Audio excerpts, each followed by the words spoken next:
Ladies and gentlemen, I'm gonna leave it to the coaches to do most of the talking tonight. But before I turn it over to them, just a few things. First of all, the meal tonight was prepared and served by Cheryl Wolk and her kitchen staff, and they did a fantastic job. So how about a nice round of applause?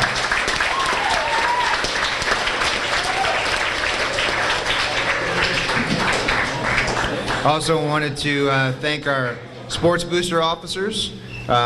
Everybody in this room is a sports booster member, or just about everybody in here. But our sports booster officers do go above and beyond, and it's all on a volunteer basis. They schedule you guys for concession stands. They work a lot of concessions themselves. They stock the concessions and come to the monthly meetings, and they just do a whole lot of stuff that's behind the scenes, and it's almost a thankless job, mainly because I don't thank them enough. But they help put on this sports banquet, and of course they take some of the money that's from the sports banquet, like the 50-50 and so forth that you guys bought when you walked in, and they donate that back to Senior for a scholarship now. That's a newer thing we've only been doing for a couple of years. So our sports booster officers, I can tell you when I meet with them, they're always thinking about our kids, they're always thinking about our sports programs and how to make those better and how to provide the kids with the best opportunities and experiences they can have. So nice round of applause, please, for our sports booster officers.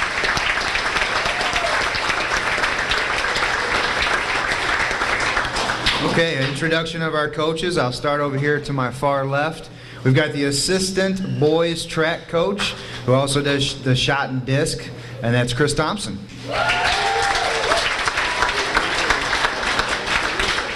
To his right, our curly-headed, young-looking coach there.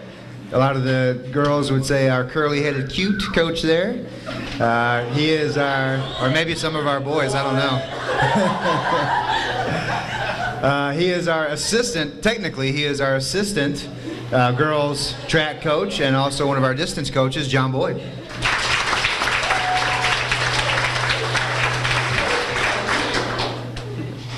Okay, to his right is our head girls track coach, longtime coach, Brian Jett.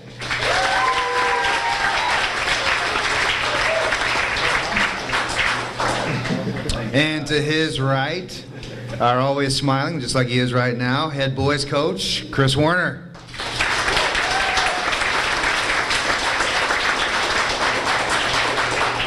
To his right, Kyle Schweiss, better known to most of you as Lyle. He's our head golf coach.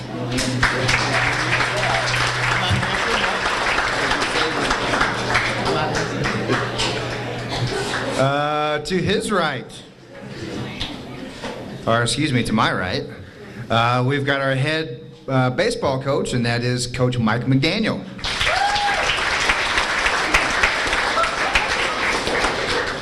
And then the man in the white. One of our assistant baseball coaches is to his right, Mark Gibson. And last but definitely not least, another one of our assistant baseball coaches, Coach Cody Schwint.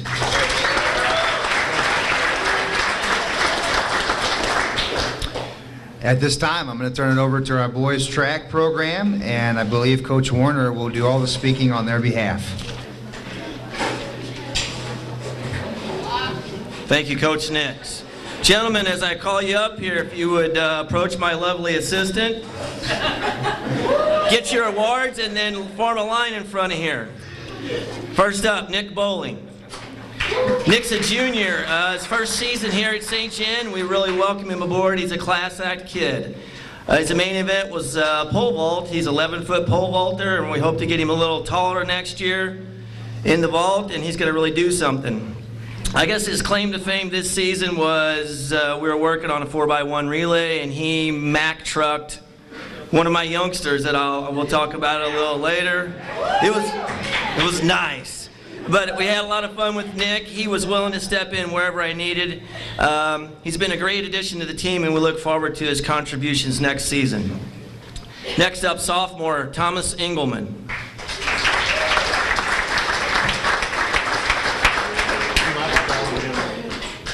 Next up, sophomore Brevin Garner. Brevin Garner he was in almost all the relays. He could have ran the 4x1. We didn't use him there, but he was in the 4x8, the 4x2, the 4x4. His best event is really the 800. If you know Brevin very well, you know he doesn't say much. He just shows up and does the work. A little injury at the end of the year. We need to find ways to keep him healthy. I think that's if he trains at it 365 days, because he's got some talent and he's going to be something fun to coach in the future. Junior, A.J. Gons. AJ's primarily that thrower, disc and shots his specialty, but he does love to high jump. He helped us out there a little bit in the conference meet. I got on here that he's a yacker. If you know him, that's true. He holds the school record in the javelin.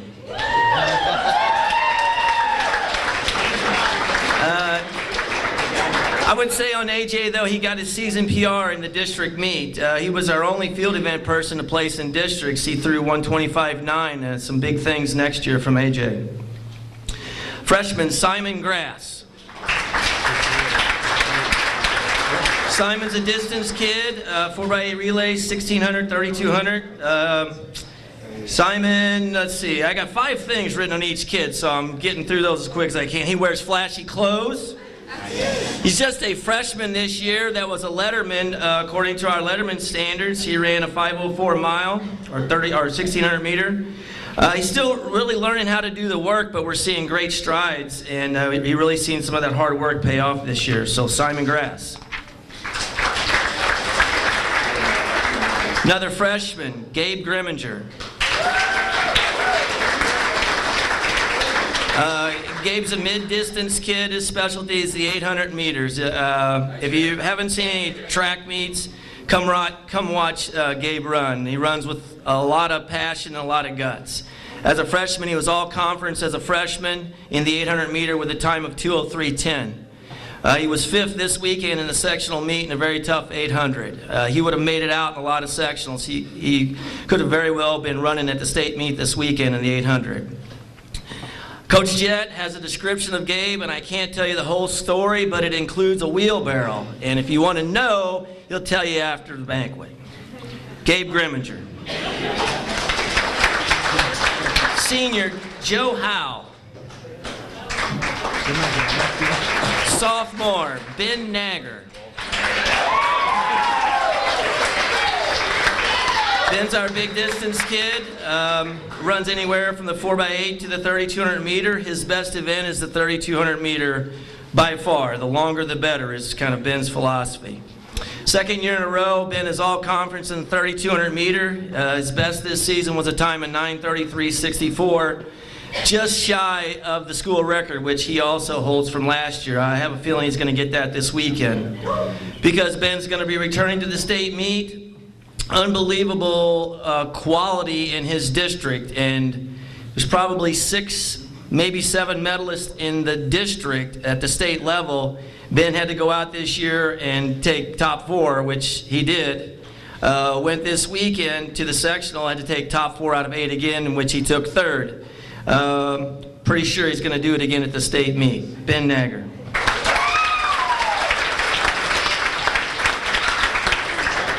Sophomore, Nathaniel Ogden.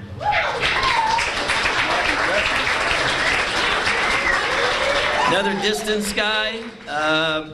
Best events, the 3200 meter. I have to say, okay, in my boxes here, handsome. And often prefers kisses as an alternate to the medals won in an event. That's true. That's true. Something to say about him, though. If you would have known him as a much younger fella, there's nobody in this room, in this county, in this state would have believed this statement. He's all conference as a sophomore in the 3200 meter with a time of 10:08.40. He's got a very bright future. He just needs to keep training. There's some great things coming. He'd be going to the state meet along with his brother, along with Ben, if we weren't in such a hotbed for that 3200 meter right now. So, Nathaniel Ogden.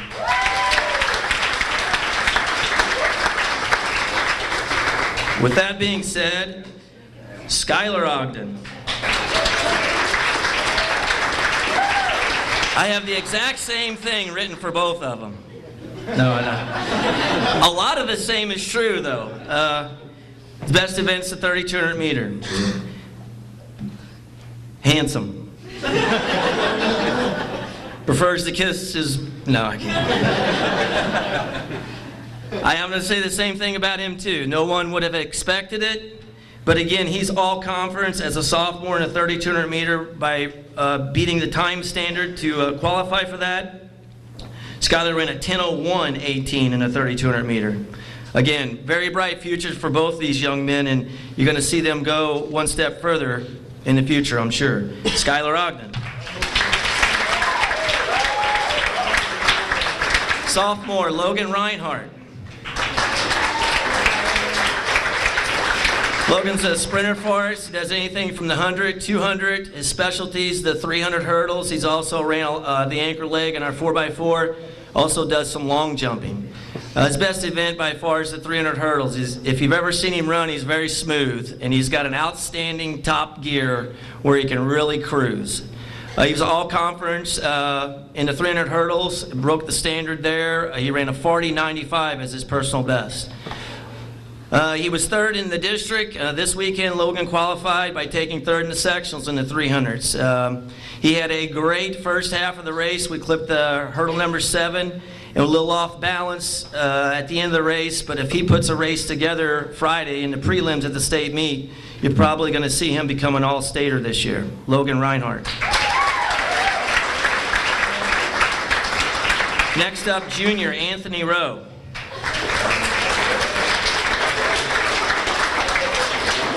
Get up here, dirt. Anthony, I don't know, he's one of those kids that you just love to coach. It's there's fun and there's little quirks and there's smiles and laughter, but it's basically mouth shut. Whatever you want to do, coach, I'm going to do it. I'm going to do it hard, and I'm never going to whine. And I'm going to come to practice one day with this surprise haircut. And I'm going to look just like my dad did back in high school. He brought a picture of his dad, and they were like twins. It was awesome. You know, Anthony, and you guys know it goes back to the football season. For us in track last year, he was an all-conference high jumper. He was just a jump away from making it to the state meet. So when, you know, his incident with his ACL happened in football, it was like, you know, his jumping's out for this year. So he just worked on other things and worked on his strength and his conditioning, and I really praise him for that because his best event he was not allowed to compete in. If you've seen him run and made him do some longer sprint work on that brace, run with that brace, it's just a cumbersome thing, and you could tell it was keeping his stride down. But again, he's not the kind of kid that whines. And he actually ran some pretty decent times by the end of the season, very close to his personal best ever. So he's well on his way back, and expect some big things from him next year, especially hopefully back in that high jump. Senior, Jonas Schwent. Jonas is another sprinter for us. His specialty is the 110 hurdles. He's also really darn good in the 300 hurdles. He made it to sectionals this past weekend, and he's kind of the epitome of what you want as a coach in a program, in that, you know, you got to have a lot of athleticism, but if you want anything on your team, you want character. So I'm going to describe his race. In the qualifying race, there's 4 men off, you know, the best 4 out of 13 teams in 2 different districts. They're going head to head with 8 guys racing. Top 4 go. That's a tough deal. Jonas was expected to, you know, 7th or 8th in that race. So he knew he had to absolutely do something really special, lay it out there. And he really tried to do that.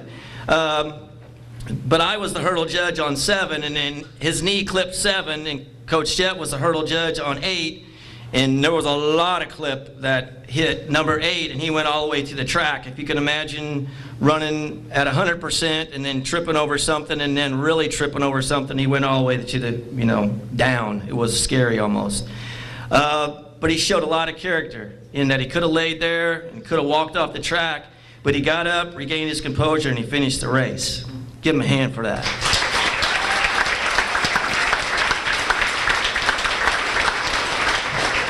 We're really going to miss Jonas this year. He scored a ton of points for us in the sprints and the relays and the hurdles. Our prayers go out to him and his family, and we pray for some healing miracles for his little brother Coleman.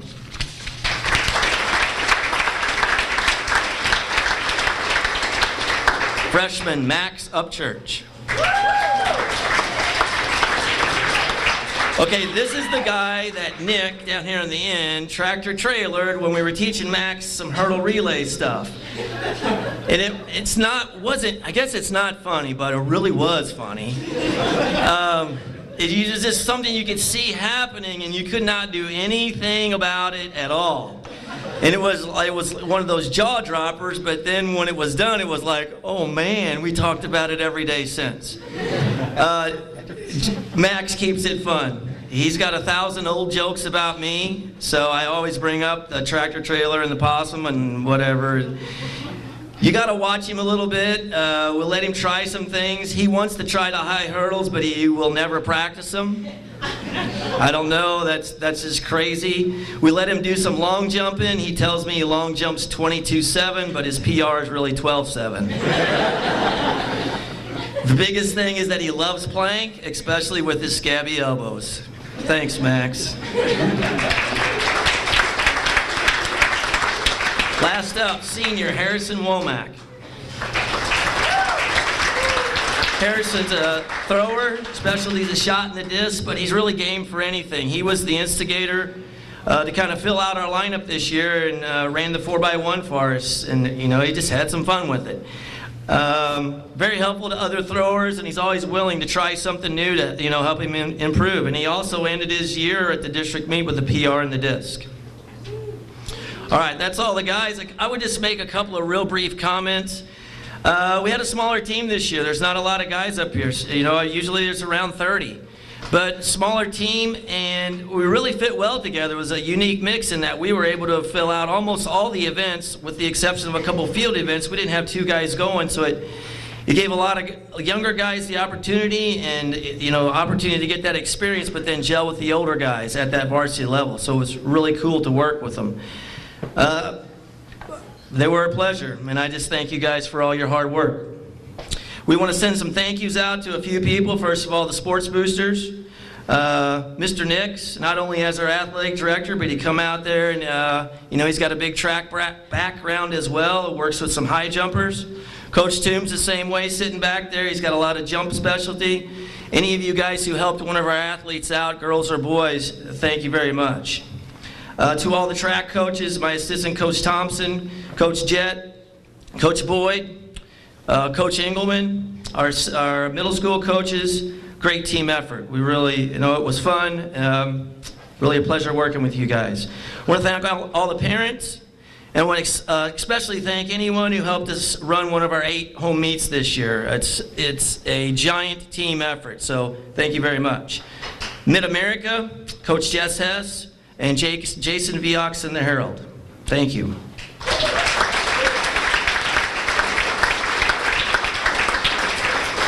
We have some team awards here. These are voted on by the guys in front of you here. Vote on each other on who receives the award. So our outstanding relay runner, Gabe Grimminger.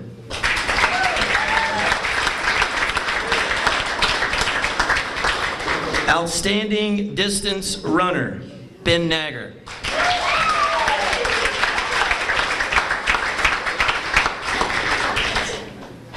Outstanding sprinter / hurdler, Logan Reinhardt.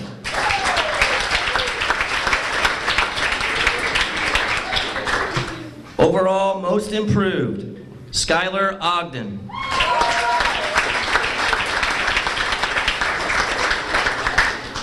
Give a hustle award that goes to Anthony Rowe.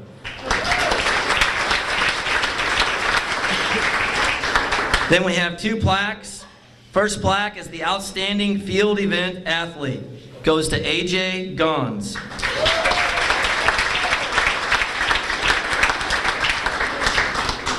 And our last award of the evening is an Outstanding Track Athlete. That goes to Ben Nagger.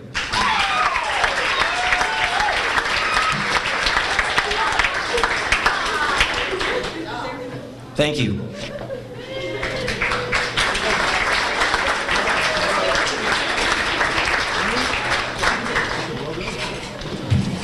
Thank you, Coach Warner. One unfortunate thing about the spring banquet is usually it comes before the state meet, and there's always, seems to be at the state meet, we have a lot more to celebrate. But I know our boys and girls are going to go to Jeff City and represent well. You know, we moved up to Class 4 this year, and I think somebody actually looked it up, and we were the third. I think Ann Reynolds told me that today. We were the third smallest Class 4 school in the state out of like 100. And but we're still going up there. You look at what we're projected to finish, and we're going to represent very well. So good luck to those boys and girls and coaches this weekend at the state meet. Turning it over now to our baseball program. We're going to start with Coach Schwent, and then Coach Gibson has some words of wisdom for everybody. And then after that, Coach McDaniel will talk about varsity. So Coach Schwent, you're up.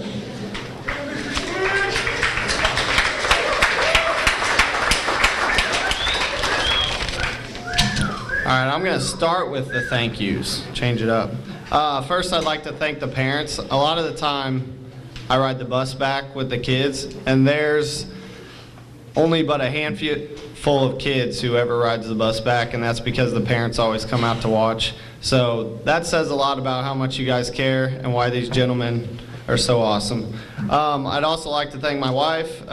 There's been a few weeks where we've had 4 or 5 games a night.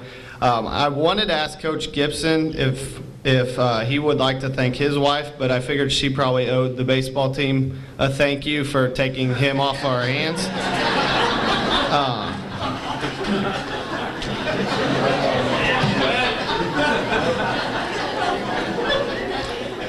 And now I'll announce the JV boys. A lot of these guys aren't here, so I'll go through it quick. Xavier Boyd, Bradley Brown, Ricky Brown, Andrew Filer, Mitchell Huffstetter, Wes Keene, Blake Moore, Ryan Palmer.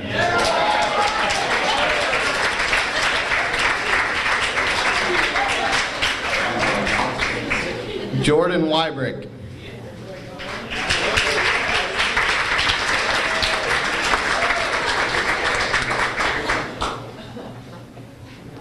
This isn't the whole JV squad. You other guys don't come up here, but we had some other guys who helped on the varsity squad, so they'll be called up when Coach McDaniel talks.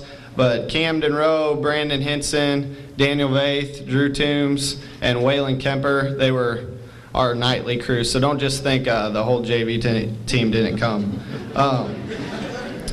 Talking about the season, this group consisted of some guys who didn't play their freshman year but came out as sophomores and really helped us out. We started the season with a 2-inning tie with Jackson. That was exciting. Then 3 wins, 3 losses, 3 wins, 3 losses, a win, 2 losses, and we finished with a win. So we ended up 8-8 and that silly tie, if you want to call that. There was a point in one of the losing streaks where we were outscored, I'll just call it a lot to a little. None. But all year this team would come back from losses or come back from being down, and they just never gave up throughout the season or even on a game. And I thought that was awesome. It's really easy to be down in a baseball game and just give up. And a lot of the time they battled back and in the last couple innings would score some runs and at least get it respectable if we were losing. Guys, there's a lot of spots to fill in the varsity lineup next year, and you boys need to remember one of those 10 names, or 9 names, depending on what coach wants to do, on his card could be your name. But you have to keep working hard, and you can't give up, just like you didn't give up this season. So, good job, guys.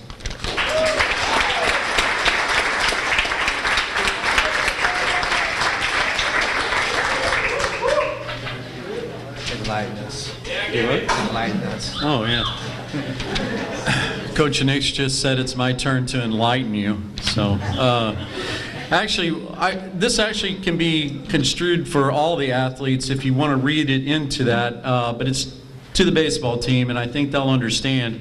And believe it or not, guys, it's serious. I see all the smiles on your face because you're waiting for something funny, but it's not going to happen.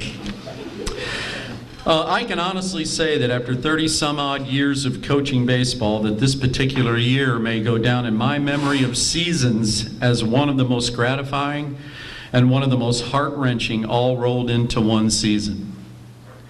Although when seasons come to an end, it may always be emotional to some degree, sad to see those graduating move on, and for various other reasons, this year's ending was not typical in that way. I honestly believe that the time spent after the last game played between players and coaches was one of the most heartfelt I have ever experienced. I think the reason for this was that the overall feeling that the season had not been complete, almost like we were only halfway through the season. We were not finished. Maybe the meteoric climb during the second half of the year was the reason for it, but it was there nonetheless. It was like none of us wanted to leave. It wasn't over yet. Everything happens for a reason, and this is where it applies to everyone. Sometimes it is difficult at the time to see why it has happened and the way that it has come to be. But some things cannot be diminished when looking back. The willpower and constant effort, these are things that can be remembered and attributed to the players of this season. Although we may have felt that things were not quite finished, they are. Where do we go? Seniors, take with you the good things and use them in your daily life. Seniors, also take with you the things that you might be regretful of, but do not forget them, but rather use them as guideposts for a brighter future. Underclassmen, do not forget.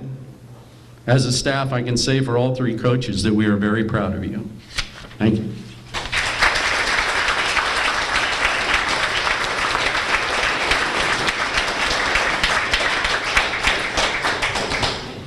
Thanks, Coach Gibson. Just a few thank yous real quick to get out of the way. First for Coach Nix.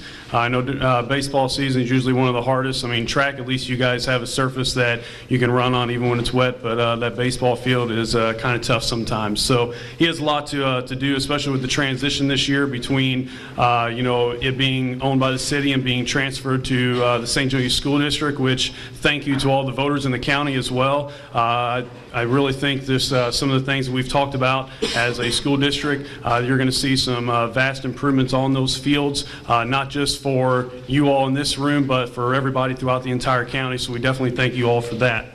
Thank you to Coach Gibson. He's definitely the best looking one. I mean, the most seasoned one, I guess. That's what all that gray is and that hair there. But Coach Gibson, too, he kind of gets upset at himself sometimes because he feels like he can't necessarily hit fungo, like infield, outfield balls as well as he used to. But much like Bruce Banner, whenever you guys are watching the Hulk, you won't like him when he's mad. Coach Gibson was hitting the fungos earlier this year and struggling to get it to the third baseman and the shortstop, actually outside the grass area, I believe. But all of a sudden, he turned green, and that bat broke, just like a toothpick. But Coach Gibson, I mean, he's definitely, like the enlightened one, his kind of Buddha attire there and everything as well. He's sorry, Coach. He's definitely the person I think that keeps everybody humble and keeps the dugout together and makes things fun for everybody. Whenever you've got the bad cop here and you've got the young guy that's over there, you need somebody to help balance that out, and I really think Coach Gibson does a great job of that. Coach Schwint, it's really always nice to see a former player come up and come through the system and want to help out and be as invigorating as what he is and have that relationship with the players of what he does too. And I can't thank Coach Schwint enough as well. We had a student volunteer this year, Nathan Guile, who did a great job with us. Jake Dunsey, even though he's not here, and he's employed through the Valley Caledonia schools. I mean, he does a whole heck of a lot throughout this community, especially for baseball. So once again, I thank him. All sports boosters for everything you do for us. The city of St. Genevieve, all the media coverage that we've received throughout the entire season. I already said, like I said, voters, like I said, I cannot reiterate that enough. Thank you. The parents of all of our players, all right, I mean, like Coach Schwinn said, I mean, we have a handful of guys that are riding the bus home. That means we have a lot of people that are coming out to support us during our games, and I thank you guys. All right, even in situations like this year when seniors, you guys were up at Six Flags and we had a game all the way in Arcadia Valley. Hopefully you guys took your Dramamine before you left. But people like Krista Roosh and Lori Roth, just to name a couple, and then a lot of other parents too, to especially help during concession stand, that sort of thing. My parents, who they are at every game. I think they've sacrificed family vacations, doing everything else, even though my sister and I practically beat them to go do things sometimes. But they wouldn't miss anything that their kids are doing. And that being said about myself and my sister, just like you all that are sitting here tonight. To Jessica Hess for everything she does, and to the players for putting up with me and my crabby butt, all right, most of the year and everything too, all right? Thank you. Well, on to our season here. This season had all the dramatic effects of a trip to Six Flags. If anyone's ridden a roller coaster in here, we experienced the joys of waving our hands up in the air and yelling on the way down and around the turn. But then we also felt that sick feeling after the ride that makes you question why you ate that $6 funnel cake and drank that $5 soda before getting on in the first place. Needless to say, our season was up and it was down. We returned 6 starters from last year, but there was still a lot of question marks about how we would perform, especially at the plate. While we didn't necessarily hit as well as what I would have hoped, our team batting average dipped below 300 for the second time in our 10 years of coaching, but our pitching was spot on just about the entire season. Our pitchers did a tremendous job of putting us in position to be successful. But with good pitching, you also need good defense, and that seemed to be our downfall this year, with nearly half of the runs that were scored against us were unearned. Now think about that. Half of the runs that were made on errors or something. That could have been a big difference between a 500 record and a record where we only had a few losses. We started out the season with 2 wins. Everything was looking great, but we dropped 9 of our next 11 games to give us a record of 4-9, which is not good. We won our next 2 games pretty decidedly over a St. Louis Patriots team that we had lost to earlier in the year, and we also beat a St. Charles Duchesne team. Things were looking like they were getting back on track. We played Fredericktown to start off our week full of 4 games. We won 3-2, but it didn't necessarily seem like we were playing all that well. But whenever you're a coach, a win is a win, even if it's an ugly one. We may have played ugly, but like I said, that win still win until the North County game the next night. That evokes some pretty bad, we're not supposed to talk about it? Sorry about that, guys. We lost 9-2 against a team that only had 1 win to their credit. And if you ever wonder what it looked like when a bunch of Dolphins try to field a ground ball or a fly ball or hit, you should have come to that game, because Dolphins were everywhere that night. But when people say to be thankful about what you have because things can always be worse, well, we as coaches didn't know how much more worse it could get. The next night would help test that phrase all over again as our guys prepared for their senior night. We went down 6-2 against the conference champions, Potosi. They brought in their ace, who's heading to Missouri State next year on a baseball pitching scholarship, for the last inning. We could have done one of 2 things. We could have tucked our tails and bowed out, or we could have put our nose to the grindstone and played some heads-up baseball. Well, we may have finished that senior night with a loss, but we finished with a score of 6-5. But more importantly, we scored 3 runs off their ace and played like we were capable of playing. After that game, we finished out the year winning 7 out of our last 10, including a 2-hit shutout against Valley and a reversal of a 13-2 stomping West County gave us at the beginning of the year. We didn't finish very well during the regular season conference schedule, winning just 1 game, but we went 3-1 in the conference tournament to get 3rd place overall, beating 2 teams that had beaten us earlier in the season, and we finished the season 14-14. Without further ado, I'd like to introduce our managers and the players that got us to that point. Our managers this year, and I think there might only be a couple here, Megan Klein, Caitlin Palmer, Katie Palmer, Kylie Kennard,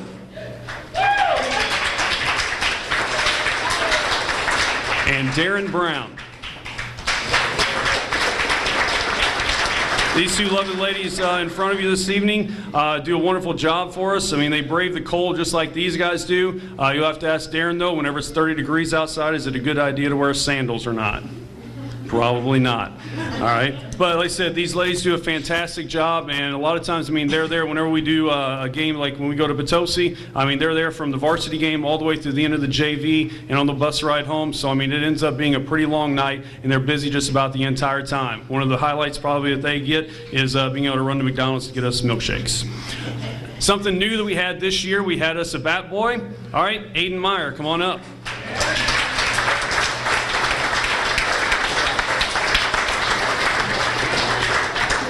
Now, Aiden gave me a thank you card before, so this is completely unscripted here, and I just thought I would read this. Thanks for letting me be bat boy, and I hope that I can do it again next year. And it taught me, because his dad said he needed to write a couple things that he learned this year. It taught me not to make Coach Gibson mad. I don't think I need to read anything else. That's all I'm going to read. No, I appreciate, like I said, that Aiden was out there. I think that anytime you can get youth involved in your program, it always kind of bodes well for the future and gets them excited and other people excited as well. So thank you to our managers and to our bat boy, Aiden. Now, we're going to go freshmen through seniors. We'll go in alphabetical order. Camden Rowe.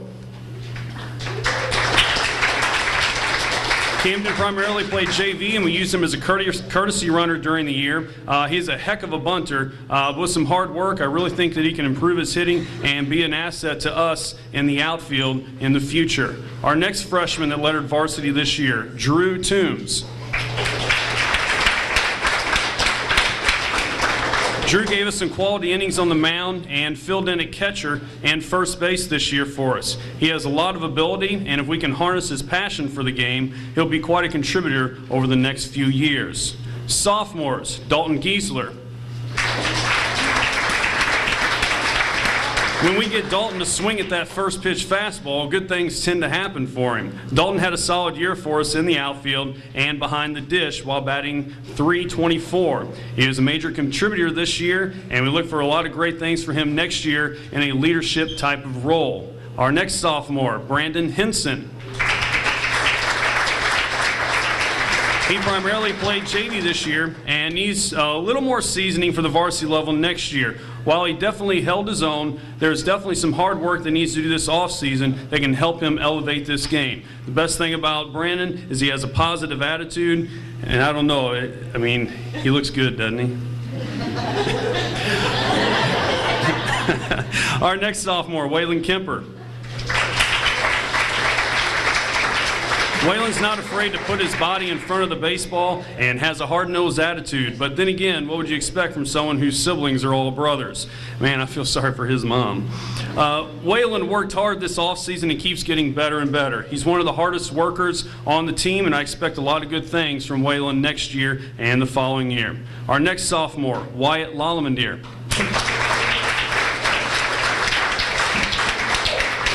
Wyatt has... What? AKA Kenny. So have you seen We're the Millers? I can't help it, they said it. Wyatt has a pretty high baseball ceiling, and he proved it yet again this year. His year didn't start out the way he wanted, but he kept grinding away, and his work paid off, becoming one of the top hitters on our team and a leadoff hitter no pitcher wanted to face. He came on in the second half of the season to help anchor an already tough pitching staff. With even more hard work in the offseason in the weight room and the cage, I like to see where his potential can take him. Our next sophomore, Daniel Vaith.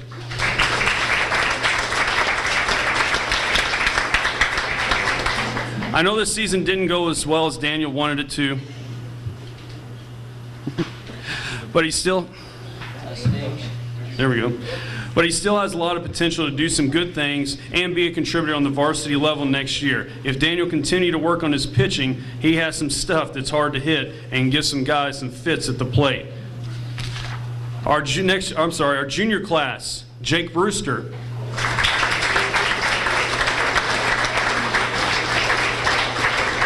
Who wants to put on gear from head to toe, go behind the plate on a hot day, and throw his body at some bouncing fastballs and curveballs all day long? The answer's simple, Jake Brewster, of course. Jake may have struggled at the plate, but his work in the offseason, in my opinion, helped set him up to have a great season on the mound and as our primary catcher. Pitchers love to have confidence in a guy that no matter what pitch is thrown and whatever count it may be, that their catcher will block it and keep the runners from moving up a base. On the mound, he boasted a 4-1 record with a 2.57 earned run average and struck out 31 guys in 35 innings pitched. Our next junior, Brandon McKenzie, Chicken, and Gage Moyers. No Gage. All right, moving on to our seniors, Joe Allen. Joe's not here. Now I will say just real quick for Joe, I'm curious, you guys that are in here, especially your friends, I just want you to see how the story progresses like a fish story whenever you guys are about 20 years from now. All right, Joe got pretty much one at bat this year, and it was against Valley of Caledonia. And if you ask him in 20 years, he's probably going to say, man, that guy was throwing 95 miles per hour. Man, I don't know how I caught up with it, but I put a good bat on that ball. And that third baseman, man, he's got a family to think about for one of these days because he threw his body in front of that hard line drive that I hit. I don't know how that guy stopped it, and I beat that thing out just like that. Truth of the matter is, whenever he swung, I'm not sure it was hard enough to kill a fly. And it was a little dribble down the third baseline. But you know, and I think Coach Schwint was saying earlier too, you know, he wishes that he would have played baseball throughout high school. The reason why is because whenever he got that one hit, everybody jumped up and down like we just won the World Series. So he'd like to act like everybody knows that he's done it before. Our next senior, Andrew DeRouche. Now, you wouldn't be able to tell it because I didn't notice he got a haircut until earlier, but it was like a male supermodel photo shoot every day with Andrew on the field. I mean, seriously, that hair that he had this year, man, somebody needed a fan to blow that stuff all the time. All kidding aside, Andrew has been asked to do a lot in his high school career, playing just about every position on the field, but finally finding a home at second base this season and even turning a couple of double plays despite how much grief Schmelzley gave him about it. He finished the year with a very respectable average of .287 and made some absolutely outstanding plays in the field for us, mainly at some pivotal points in the games. Other than those great defensive plays, I don't think any of us will forget the night that forget Andrew during the Festus game. For the year, he was hit a total of 4 times. 3 of those 4 times came during that one game. And after the 3rd time, he flung Blake's brand new bat way up in the air, and then Blake was just wondering, what did that bat ever do to you, Andrew? I'm pretty sure Andrew wanted to tie the pitcher in knots, and being the wrestler that he is, I have no doubts he would have made that happen. All right, Andrew DeRouche. Next senior, Nevada McAlpin. No Nevada. Blake Meyer.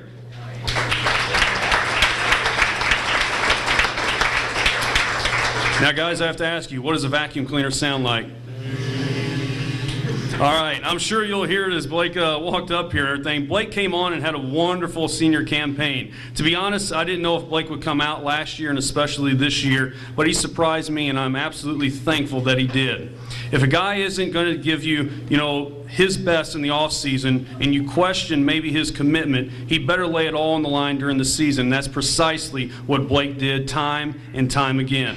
How the heck else would all these guys know what a vacuum cleaner sounds like if he didn't have the respect of these guys by working hard on the field to earn that? Of course, he may have gotten their attention by doing one of his would you rather scenarios as well. Those are quite interesting. But it's hard telling. Blake finished the year with a .305 average and posted a 2.86 ERA on the mound for us. Our next senior is Tate Meyer. Tate. Drew Schmelzley.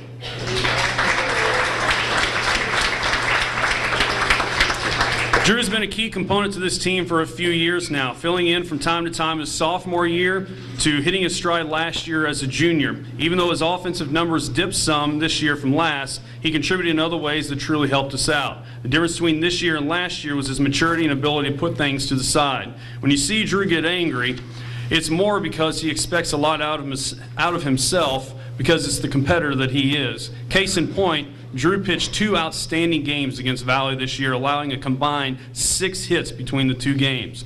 Drew didn't have his best days at the plate against him, but he did not take it to the mound, not once. Last year and years prior, he would have been D-O-N-E done. Drew had a great season for us, though, this year, batting at a .345 clip, leading the team in on-base percentage at .426, tied for the lead in walks with 10, had a 3-2 record on the mound with wins over Valley, Festus, and St. Louis Patriots, struck out 33 in 39 innings of work, and posted a 1.61 earned run average. Drew has a lot to be proud of, and Drew, I'm sorry you didn't get to catch in a game like your brother did. I'll let you two fight it out who would have been better. Next senior, Cody Stacy. This is another guy we leaned on quite a bit. Cody was an absolute bulldog on the mound this year. While he started out like a lion last season, he'd probably tell you he finished like a lamb. However, Cody started out like a lion, then starved a little bit because he wasn't foraging for food very well, then came out roaring again toward the middle up until the end of the season. It started against Lynn in our second game of the season when he faced a kid by the last name of Mantle that looked like a middle linebacker for the Packers. The kid is supposed to go to Missouri State next year on a baseball scholarship, and according to one of their coaches, if he doesn't sign, they're supposed to be contacting him about maybe taking him within the first 5 rounds of the Major League Baseball draft. Cody had already held him hitless in the game and asked Roosh about the pop fly that still hasn't landed yet. And Cody's pitch count was getting a little high for that time of the season. The Mantle kid was coming up to lead off the inning, and I told Cody he had one more batter before I was pulling him out, and he replied, "That's all I want, Coach." He took Brewster's signs from the mound and pumped in about 5 pitches, striking the guy out in the process. After that, there was the West County game, and no one wants to talk about that one. And to the end of the season, Cody ended up tossing a 1-hitter against Cape Central. Even though it resulted in a loss, it was the guy we all knew was in there. Cody leaves some big shoes for us to fill next season. Our next senior, Tristan Vessel.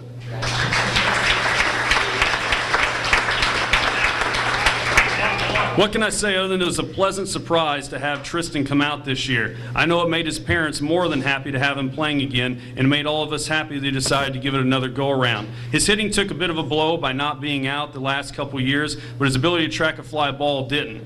Tristan primarily played right field for us and did an excellent job of running down just about everything in his area.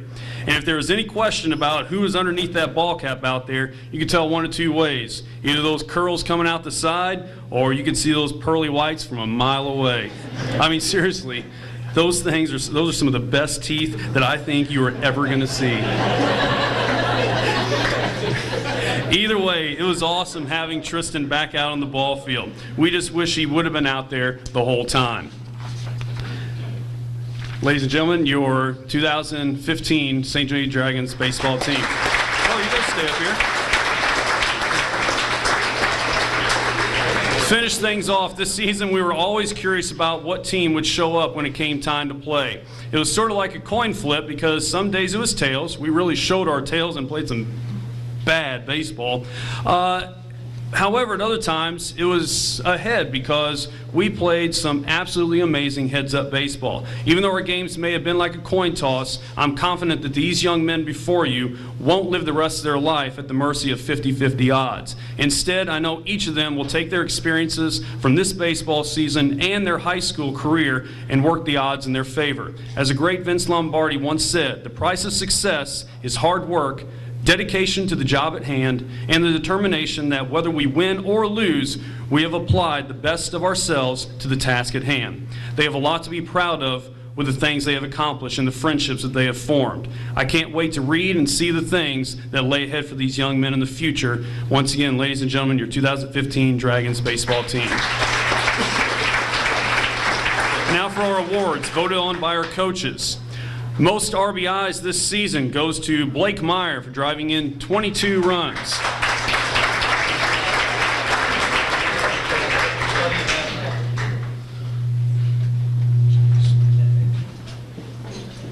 Our highest batting average this season goes to Wyatt Lalamandir with a .385 average.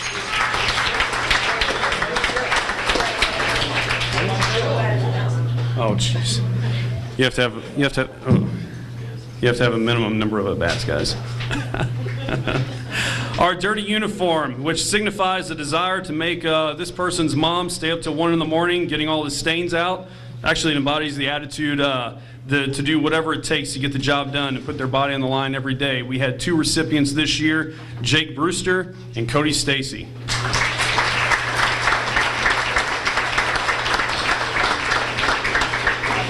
Our outstanding pitcher this year. This guy has some absolutely nasty off-speed stuff. Led our team in ERA with a 1.61 earned run average. Gave us some great outings and was recently named to the KTJJ KREI Dream Team, Drew Schmelsley.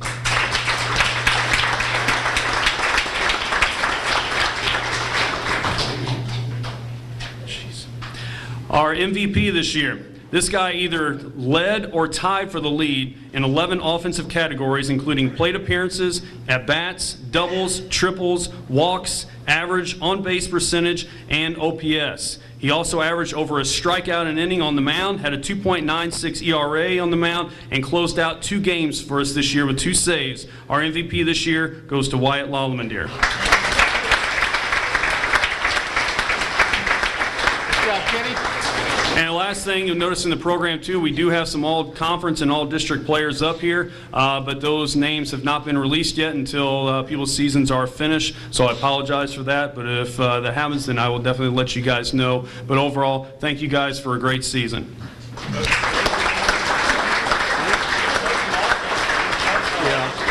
Valley.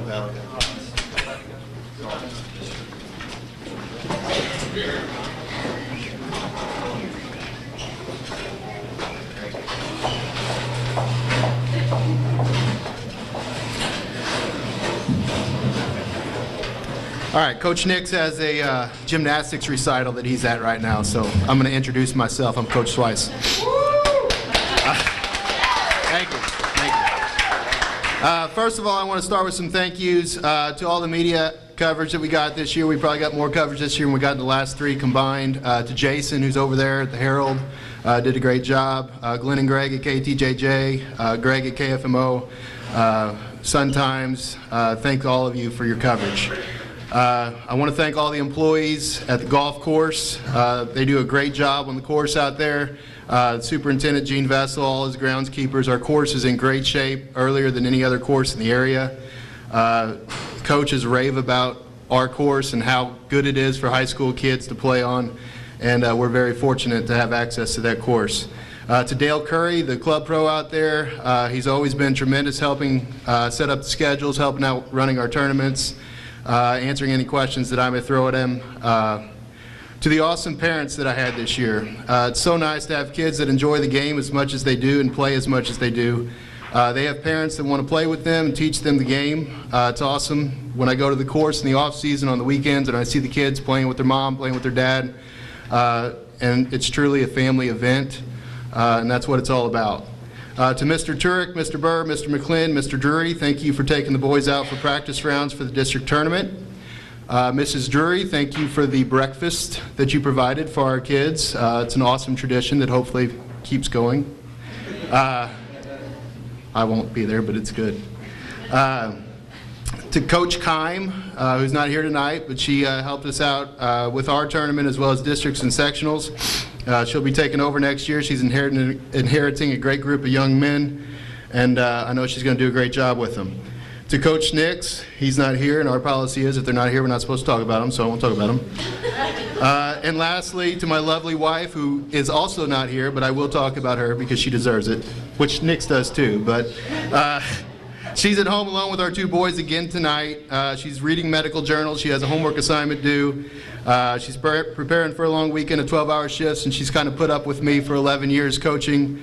And she's working full-time, and she's going to school full-time, and she's parenting full-time.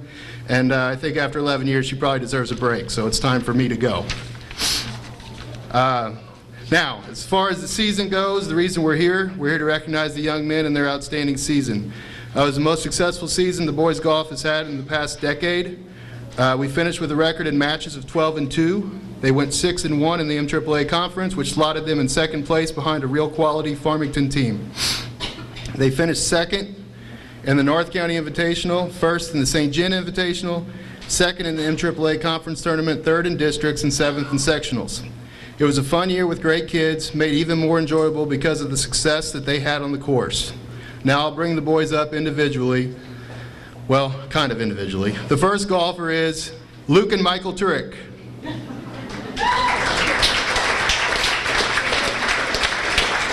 They are first cousins joined at the hip, so technically they are one.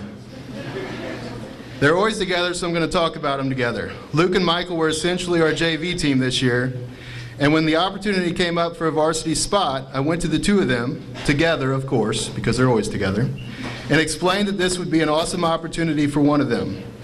I could tell they were nervous, so I let them ponder the idea throughout practice. After practice, they came up to me, together, of course, and simply said in unison, "JV for life." They were going to stick together. I then broke it to them that they didn't have a choice and one of them was going to have to step up. Luke was playing a little better at the time, so he stepped in. I won't say his score that day when he played on the varsity squad, but I know he was nervous and he didn't play to his capability. I asked him what happened, and he said, "I miss Michael." But Michael, you didn't know that, did you? Luke and Michael both have a solid golf swing. They need to work on their consistency, but they will be expected to step up next year and put the JV for life motto in their rearview mirror. They're both very capable of being very productive varsity golfers. Next up is Jacob Tomier.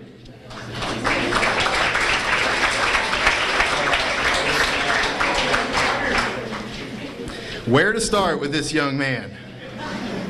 Jacob has learned a lot, but still has a lot to learn. He is, by and large, a self-taught golfer, and a pretty darn good one at that for a 15-year-old. Jacob had a season average of 46.4. Jacob finished 6th at the North County Invitational and narrowly missed the top 10 in the St. John Invitational and the conference tournament. Jacob has a passion for the outdoors, which marries well with his passion for golf. However, the golf course is also home to wildlife. Unfortunately, wildlife is one of Jacob's other passions, and golf and geese do not go well together. However, we won't go into details, but Jacob has grown up a lot this year. He still has a lot of room for improvement in that area. Look at me, Jacob. I know, K-N-O-W, know that you'll get there. But it needs to start yesterday. The growing up, that is. So, you have a bright future in the game of golf if you figure out the other stuff. The ball's in your court. Prove me right. I know you can. Next is sophomore Dylan Berg.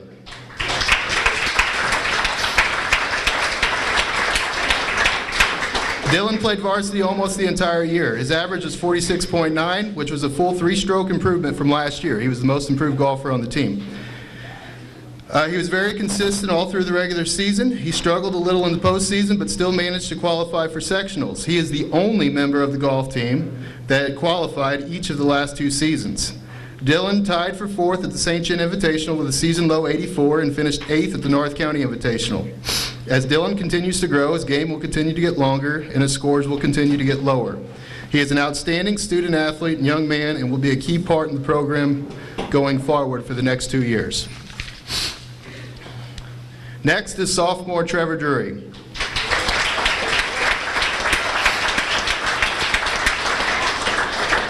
Trevor was one of our most consistent golfers this year. His average was a 45, which was second on the team, and you could pretty much pencil him in for a 43 or 44 by season's end. His average included, as he would call it, the worst round of my life, in which somehow he took a 10 on hole 6 on our course. If you golf and you know where hole 6 is, I still haven't quite figured out how that happened, but it happens, I guess. Trevor's goal this year was to get out of district and qualify for the sectional tournament. He accomplished that by the hair on his chinny chin chin as his score was on the cut.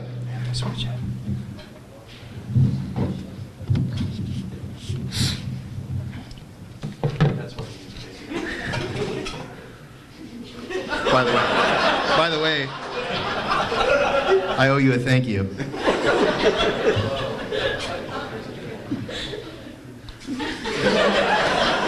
What's going on here?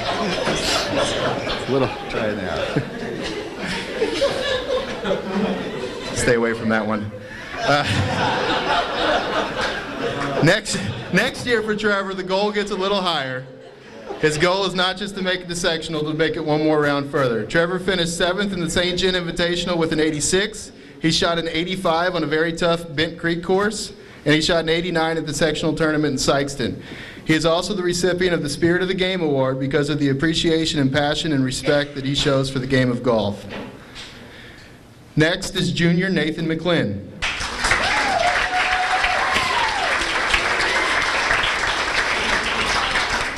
Nathan is known as the wild card of the conference among conference coaches, and the reason he's known as that is because you never quite know if Nathan's going to come in with a 78 or a 99. Toward the end of the season, it was more likely to be a 99. But his scorecard always looks like a transcription of a 2-year-old trying to count to 10. All the numbers are usually there, but they are always in some kind of awkward, jumbled arrangement. Nathan had 10 birdies on the year. That's the good news. That's a lot for a high school golfer, which is more than the rest of the team combined. However, I think if I tallied it up, he probably also led the team in double bogeys or worse. Nathan finished just behind Trevor with a season average of 45.1. Nathan finished 3rd in the St. John Invitational with a round of 83 and was a member of the all-district team based on his performance at the district tournament in Hillsborough. When Nathan finds some consistency with his driver and putter, he will be a tremendous golfer.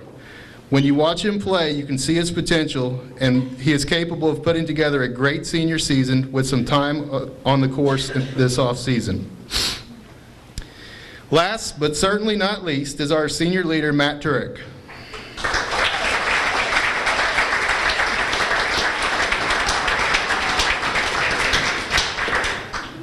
Matt's golf career has been quite the roller coaster. As a freshman, he was a novice, but he had a smooth, natural swing. By the end of the season, he was the #1 golfer on the team.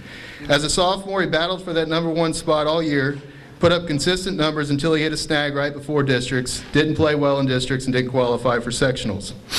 He worked hard that offseason and was determined to come back as one of the best golfers in the area. Unfortunately, his junior year, he was unable to play due to an eligibility issue. He was office aide and had dropped a class, so he only received 5 credits. MISHA mandates a minimum of 6 for eligibility. This was something his coach or his advisory teacher should have caught, but he didn't. I happen to be both of those, my bad.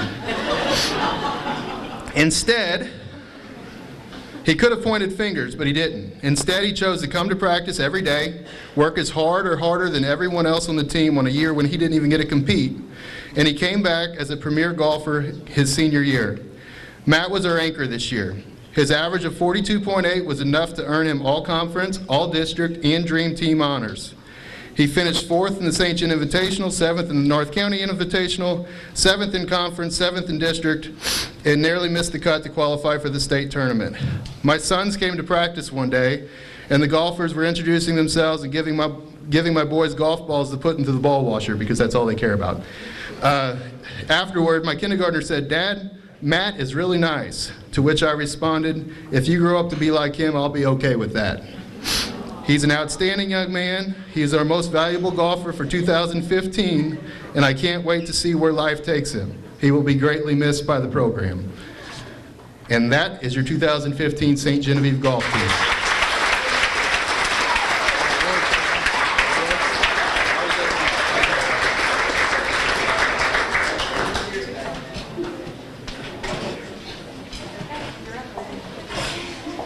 Thank you, Coach Schweiss. Very good job, and thank you for keeping that PG.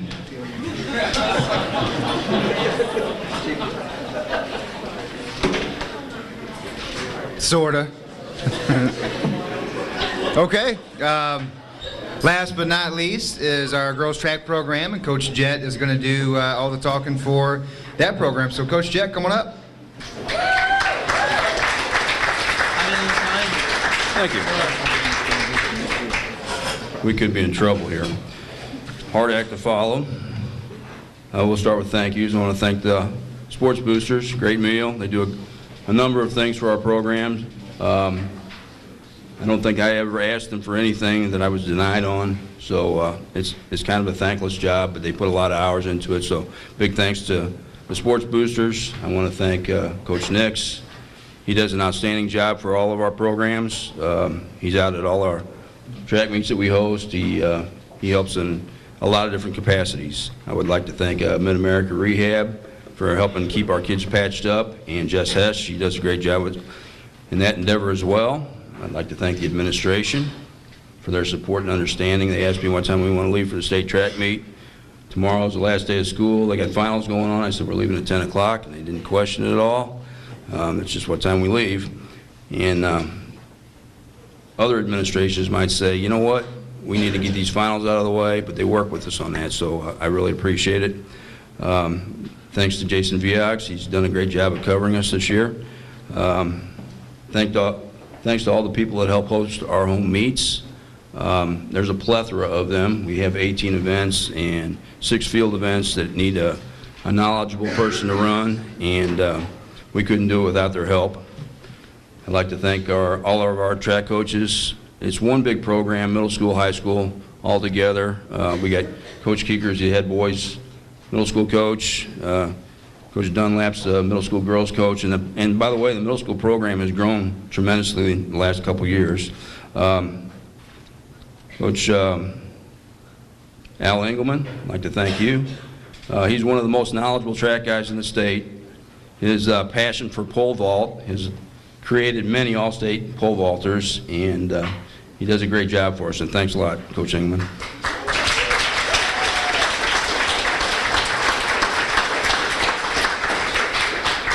I'd like to thank my assistant, Dr. John Boyd.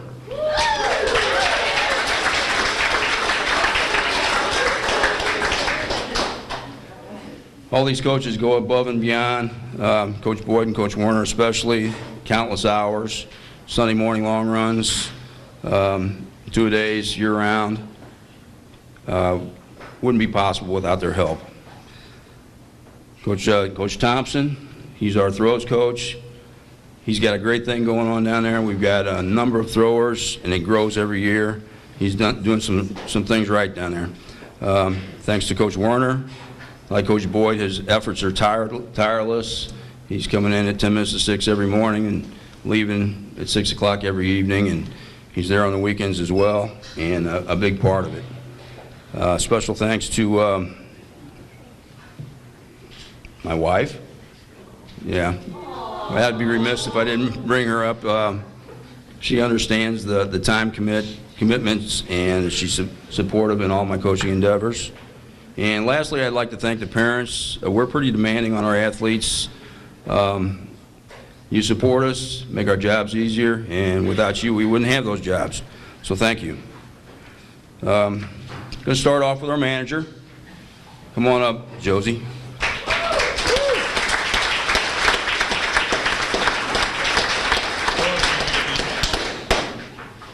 Jose, she did a great job for us this year. Primarily, she came to practice and wrote down times as kids did repeats. And when you got big groups and they're all coming across the line pretty close together, it can be pretty overwhelming. And she's able to handle that and does a great job. She comes to all of our meets. She keeps splits for the long distance races. She writes down the PBs on the jumps and the throws, and she's been willing to help us in any capacity that we asked her for, and very thankful for that. All right, I got this in alphabetical order.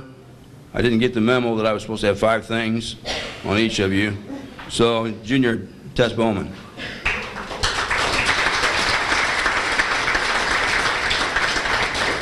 It's a little bit harder for me to write about the throwers because they're off in a different area of the track, and I don't get to see as much of that. But Tess is, she's a member of Coach Thompson's throw crew. This season, her personal best were 29, 3 1/4 in the shot put and 76, 7 in the discus. Eileen Rositis.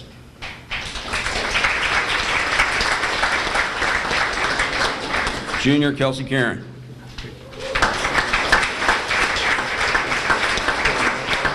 Season, she threw the third farthest shot put in school history with a throw of 35.5.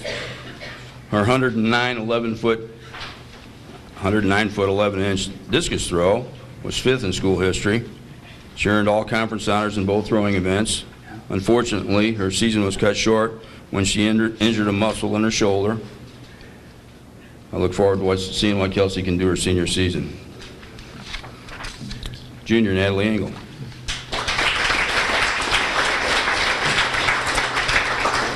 Natalie's at a gymnastic recital. Senior Maggie Fleeg.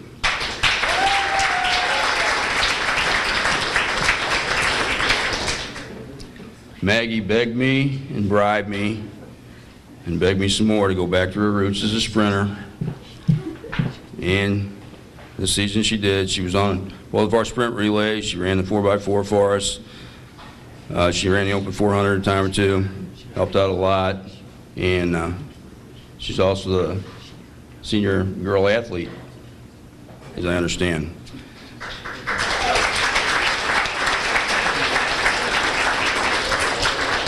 Freshman Summer Garcia.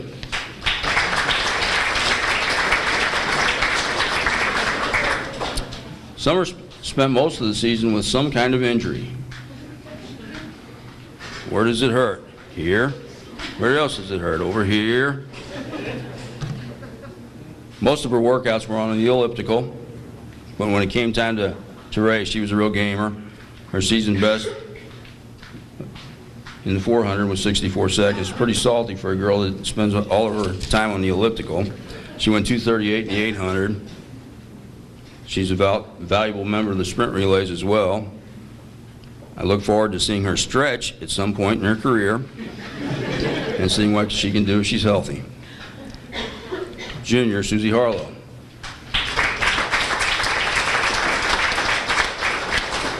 Junior Amy Hook.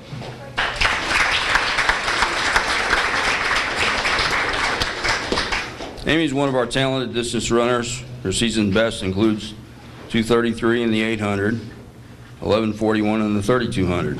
That's one of the better times in the state. And Coach Warner talked about the depth of our district and how we have a hotbed of distance runners. She'd have made it out in any other district, and she didn't even get to run in ours. She earned all conference and all district honors in the 4x8 relay. She earned all conference honors in the 3200, and she's going to be racing on Friday, second leg of the 4x8 relay, 10:30.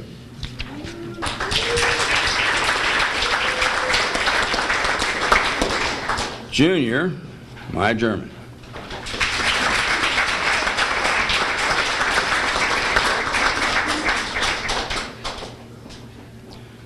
We got a pretty big race the next couple days.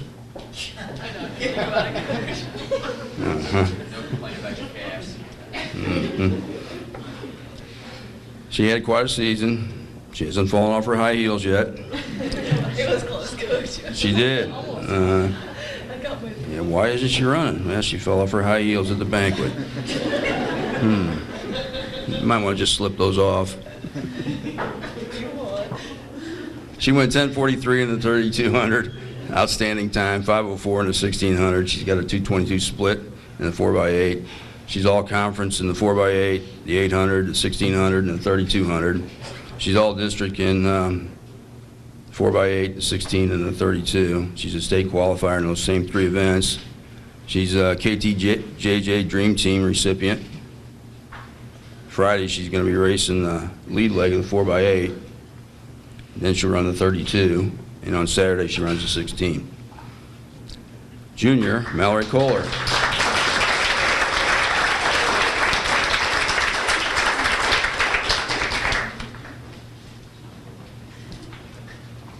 See, she's wearing flats. Good choice. Mallory, she wasn't cleared to run until the second week of the season, so we pretty much started from scratch.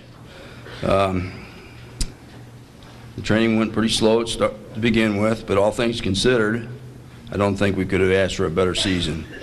Mallory earned all conference in the 4x8 relay, the 800, and the 4x4. Did you know you were all conference in the 4x4? Well, if you win it at the conference meet, you're all conference. She's all district in the 4x8 and the 800. She'll be racing the third leg of the 4x8 this coming Friday, state meet. Freshman Drew Lamandier.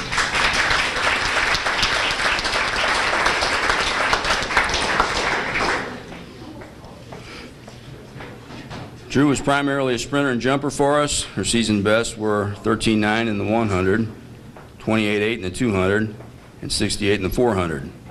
She ran on both of our sprint relays and the 4x4, but her best event was the long jump, where she jumped 15 feet. Drew's a promising athlete, and we look forward to her bright future. Junior Riley Meyer.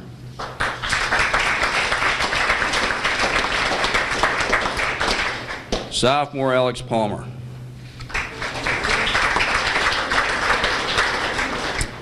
Sophomore Anna Probst.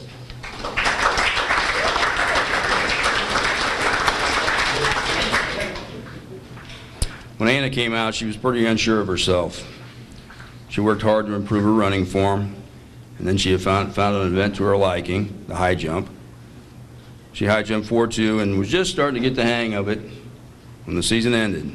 She also ran the mile. We kind of coerced her into that. She ran 7:21. And after she finished that up, you need somebody for the 4x4? Yeah, I'll do it. So she found some confidence. I look forward to having her back as well. That's not how it went. You remember it the way you want to, and I'll remember it how it happened.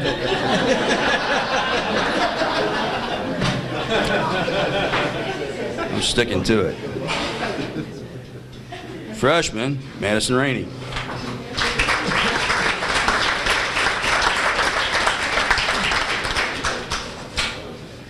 She's one of our talented young distance runners. She suffered from low iron most of the season, but she still managed to run a 6:22 mile and a 2:52 800. Better health and more confidence is all Madison needs to take her to the next level. Freshman, Ameren Rector.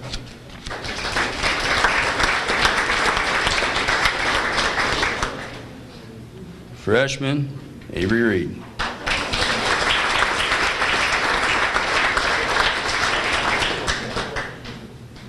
So, you're all snappy dressers, so that counts for one for all of you. Avery's a sprinter and a jumper.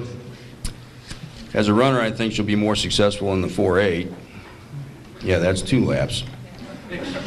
But her best event's the high jump. She consistently jumped 4.8 and narrowly missed 4.10 at the district meet. Her personal best includes 67 in the 400 and 31 in the 200. She's a good runner. She's got decent speed. She's going to be a great jumper. Watch her. Sophomore Madison Reynolds.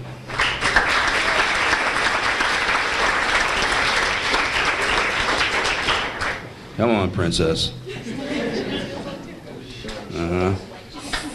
How daring.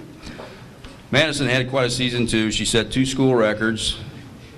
The first one to go down was set in 1992 by Lori Pike. That was the 300 hurdles. The record at the time was 46:49, probably a handheld record. Madison shattered it with 45:85. This past weekend, she broke record set in 93 also by Lori Pike, which was 15:9. She again bested it with a time of 15:7. She earned all conference in the 100-meter hurdles, the 300 hurdles, and the 200. She's all district in the 100 hurdles and the 300 hurdles. And Friday she'll be racing prelims of the 300 hurdles. And Saturday she'll be racing finals. Sophomore, Jakara Smith.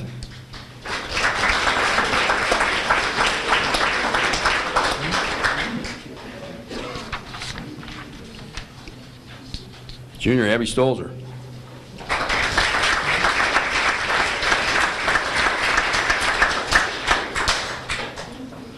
Abby's another thrower. She prefers the discus. Her season best is 81.6, but also competed in the shot in one meet where she threw 22 feet.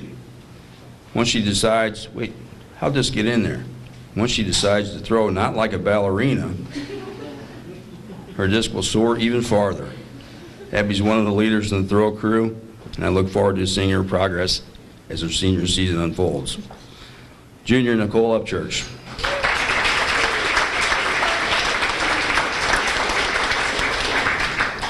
Nicole started the season cautiously and was steadily improving until injury struck again for Nicole. She suffered a fracture in her foot and was sidelined for the remainder of the season. Still, she was there every day, supporting her team in some capacity. She recently was released to do some cross-training, and to no surprise, she's either on a bike or in the pool every day. Junior Taylor Werner.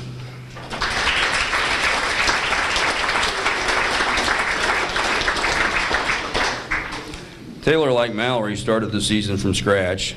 They were sidelined all winter. We started training slowly.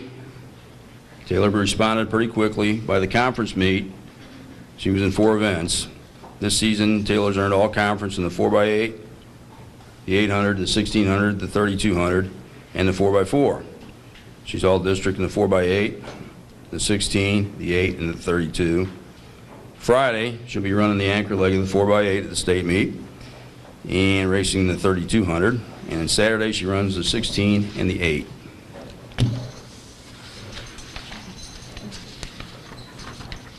Senior, Ashlyn Wilson.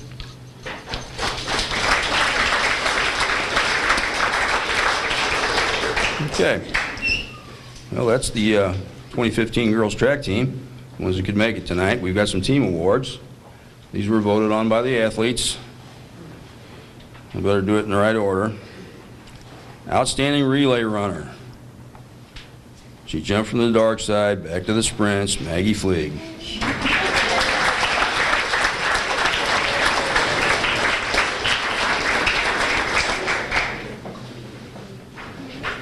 Outstanding distance runner.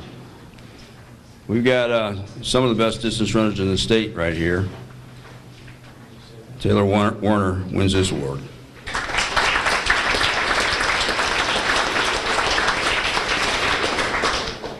Outstanding sprinter hurdler.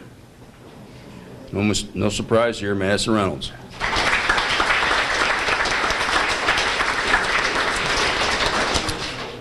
Most improved. Got a tie for that, Anna Probst and Ashlyn Wilson.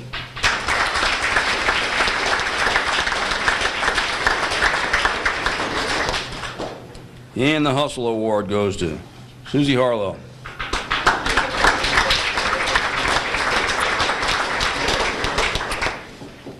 Outstanding field event athlete. This was a close one. Natalie Engel gets the nod on this one.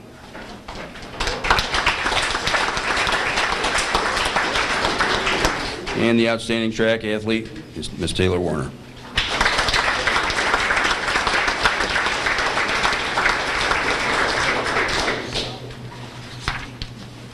Thank you.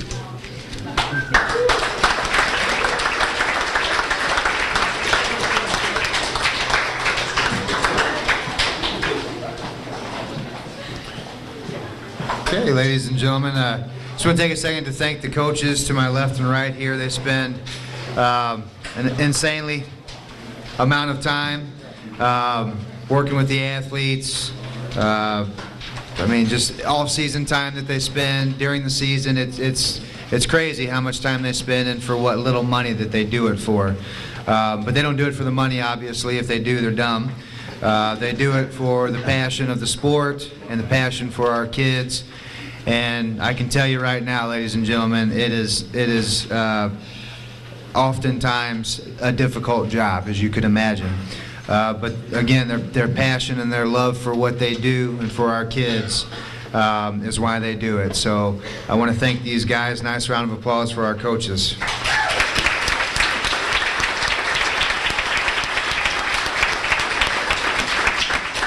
Okay, just a few things. I'm going to pull the 50-50 winner here in a second, also the banner winners. But before I do that, if you were an award winner tonight at the banquet or at all conference during the season, which baseball guys, you're going to have to wait. I don't like the rule, but we do have to follow it. We got to wait until all conference teams are finished with their season before we can announce it. But we'll get that picture later. All district. If that's been announced for your team yet, All-State, if that's been announced for your team yet. So stick around if you were any of those. Jason Viax is here from the Herald, and he's going to take you guys' picture out in the Commons. So please don't take off. He's going to do that before you leave. And with that being said, I'm going to pull the winners here. 50-50 for $38. Please bring your ticket with you. You haven't won yet. Yes! 1, 3, 4, 8, 8, 4. There's only one winner. Like 8 people said yes. Ah, there you go.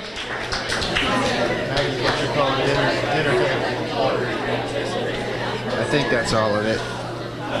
Should be 38. That's all that was in here.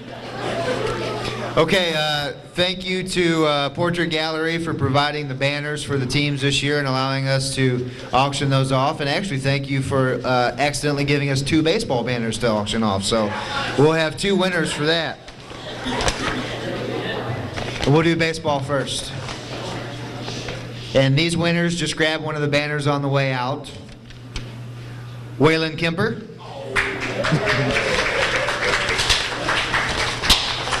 And the other one, Lori Roth.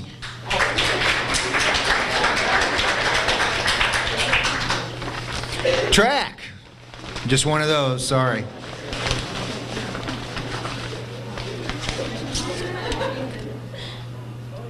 Amanda Reinhardt. So grab those on the way out, ladies and gentlemen. Thank everybody for coming. Have a great evening. Good luck to track at State Friday and Saturday.